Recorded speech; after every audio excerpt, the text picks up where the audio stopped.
Hi there, I'm Vanessa, and I'm a recovering perfectionist. This is Motherhood Unmasked, the podcast for you, the mom battling the effects of your childhood trauma. I'm your host, Vanessa Harris, and I'm so glad you're here. Hey there, Mama Bear. You know, one of the easiest things to be is yourself, which we'll define as living led by what's in your heart. If you think about it, so much of what you say and do is automatic, like you're on autopilot. It's not until someone acts like a mirror reflecting back your words and actions that you're aware of how you come across. I'm the first to admit I have high standards. My children second that wholeheartedly. 80% of the time, my standards push them to do their best in a world that rewards getting by giving the least effort. But 20% of the time, my expectations bring my kids down instead of bringing out their best. Expectations that only serve to communicate disappointment and give the impression I won't be satisfied until they're perfect. I hate that I do that to them. I hate that I do it to myself. Nobody comes out of the womb a perfectionist. It's a response to a message you learn from authority figures like parents you naturally want to please, or others in power over your quality of life. Their level of satisfaction with you decided whether or not they unleashed verbal or physical abuse or responded with emotional distance, which, though silent and leaves no physical marks, is equally scarring. So you try to figure out what it took to please them for your own sanity and personal safety, till you realized nothing was ever enough. The goalpost moved constantly. And while the truth is their unrealistic expectations made them hard to please, you felt like a failure, unable to satisfy them and unable to save yourself from the consequence of their disappointment and anger. And you still try to meet the standard because you're conditioned to believe that's the only hope you have of feeling worthy of love and approval. That mirror you looked into as a child, your mom, your dad, another relative, a coach, a teacher, the mirror who told you as long as you didn't meet their standard, you were subpar at best or good for nothing at worst, was a defective mirror. Maybe they had a set of standards they were trying to live up to, ones they felt required you to meet theirs. But their issue is not your problem. The truth is, no one but the God who created you has a right to tie his satisfaction with you to how well you met his standard. And the beauty is, 1, God loved you before he ever made you, and 2, he knows you can't meet his standard and doesn't want you to try. You are a perfectly imperfect human being like everyone else, which is why Jesus met the only standard that matters, and he met it in your place. It's only been since allowing Jesus to be my mirror that I see how satisfied God is with me. Now, how does that impact me practically? Well, it looks like giving myself the grace I didn't get growing up. I don't have to make things look good or make people feel good to avoid rejection. God is already pleased with me. It's also celebrating progress along the way instead of demanding I meet the goal first. And it looks like setting a standard, then dialing it back just a little bit because I'm a creature of habit and perfectionism takes time to unlearn.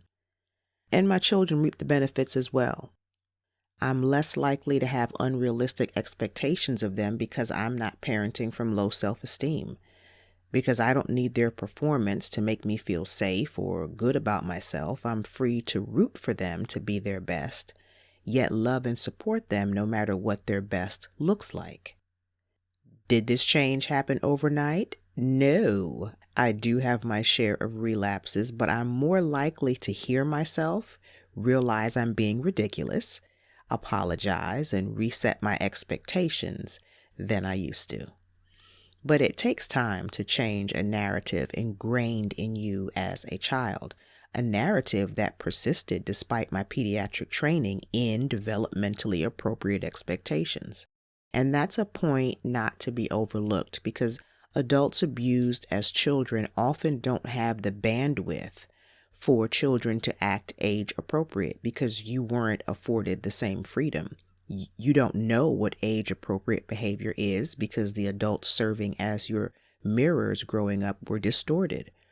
They taught you an adult's peace and self-control depended on you behaving just right, regardless of the fact their lack of coping skills wasn't your responsibility. But you see why now, as an adult, you'd base your standards for your children on what was expected of you rather than what your child can actually accomplish, which only leads to more fear and frustration. And if a pediatrician had this struggle, what hope is there for you? Well, you're still here, and as long as you're here, there's hope. And there's nothing like the power of awareness. You can only do better when you know better. And now you know to be curious about what you expect from your children and where that came from. You also need a place to work through those discoveries. Years before I ever met with a counselor, journaling, second only to my faith, played a major role in helping me process my expectations. Something about your thoughts going from your head to the paper makes you pay more attention to them. Then reading what you wrote adds another layer of awareness. And as you're more in tune with your thoughts, you're able to face what you discover, make adjustments as necessary, and apologize when you misstep. And journaling is a judgment-free space where you can practice giving yourself grace and holding yourself accountable. But the origin of the hypercriticism I battle with and how entrenched it became is something I didn't discover till I met with a counselor. Some insights take another pair of eyes with a different perspective. That counselor can also serve as a distortion-free mirror, addressing the judgment you feel for not living up to unfair standards. But there's nothing like the truth to set you free. So I'm most grateful for my relationship with Jesus and years of renewing my mind with Bible truths. They are the foundation for me seeing myself accurately and inform the healing I experience through journaling and counseling. You are a body, a soul, and a spirit, and wholeness happens when you address all three. If you'd like more food for thought on setting appropriate expectations for yourself and others, check out the show notes for this episode at motherhoodunmasked.com/episode 52. Now, if right now you're feeling shame and regret over burdening your children with impossible standards, go ahead and let that go. They don't serve you, your children, or your legacy. You can't change yesterday, but you can choose today. You can choose to change what you believe and follow where it leads you, because what you believe changes everything. So stop by motherhoodunmasked.com for resources to get you started on your healing journey. And until next time, please remember, when it comes to you being the mother of your children, you are the woman for the job. I'm rooting for you. Take care. Thanks so much for hanging out with me and making Motherhood Unmasked part of your day today. If you would, go ahead and hit the follow or subscribe button so that you know when new episodes air and so that other moms will be able to find out about the show. Motherhood Unmasked is brought to you by Vine Life Faith, where we're breaking negative cycles and building healthy community through connection with Christ. VineLifeFaith.com. The views and opinions expressed in this podcast should not be taken as medical advice. The content here is for informational purposes only, and because each person is so unique, please consult your healthcare professional for any medical questions.